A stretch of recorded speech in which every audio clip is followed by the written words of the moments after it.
Hello किसान भाइयों, नमस्कार। मैं आपका मित्र महेश। आज बात करेंगे मूली की फसल के लिए खेत की तैयारी के बारे में। मूली की खेती में बीजों की रोपाई से पहले खेत को तैयार कर लेना चाहिए। इसके लिए सबसे पहले मिट्टी पलटाने वाले हैरो से खेत की गहरी जुताई कर देनी चाहिए। इसके पुरानी फसल के जो अवशेष है पूरी तरह से नष्ट हो जाते हैं।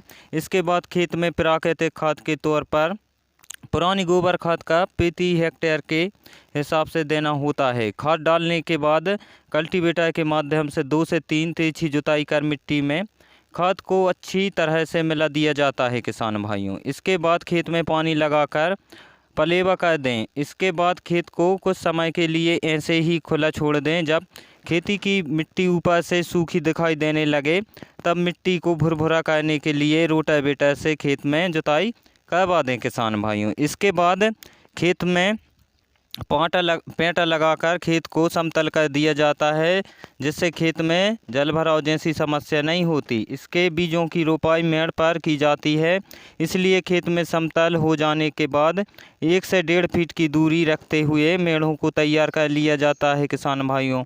मूली की खेत में रासायनिक खाद को देने के लिए खेत की आखिरी जुताई के बाद उसमें 50 kilogram super fast, 100 kilogram potash और 100 किलोग्राम नाइट्रोजन की मात्रा प्रति हेक्टेयर के हिसाब से दे सकते हैं किसान भाइयों। इसके अतिरिक्त पौधों की जड़ों को बीज रोपाई के 1 महीने बाद 20 से 25 किलोग्राम यूरिया की मात्रा देनी होती है किसान भाइयों।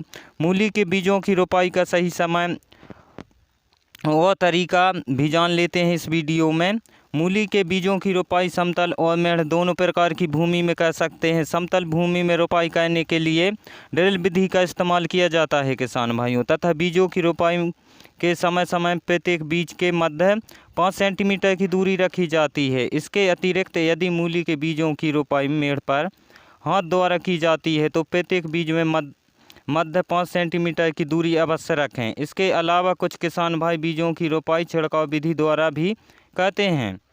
छिड़काव विधि में मूली के बीजों को समतल खेत में छिड़काव कर दिया जाता है, जिसके बाद खेत में कल्टीवेटर लगाकर पीछे हल्का पेटा बांधकर 2-3 हल्की जुताई की जाती हैं। इससे बीज 3 से 5 सेंटीमीटर की गहराई में दब जाता है। सामान्य तौर पर इसकी खेती को पूरे वर्ष किया जा सकता है किसान भाइयों, किंतु सर्दियों के मौसम में इसकी खेती करने से अच्छी पैदावार प्राप्त होती है किसान भाइयों। अगर मेरी वीडियो आपको पसंद आए तो प्लीज़ वीडियो को लाइक करें, कमेंट करें और शेयर करें। और अभी तक आपने मेरे चैनल को सब्सक्राइब नहीं किया तो प्लीज़ मेरे चैनल को सब्सक्राइब कर लें।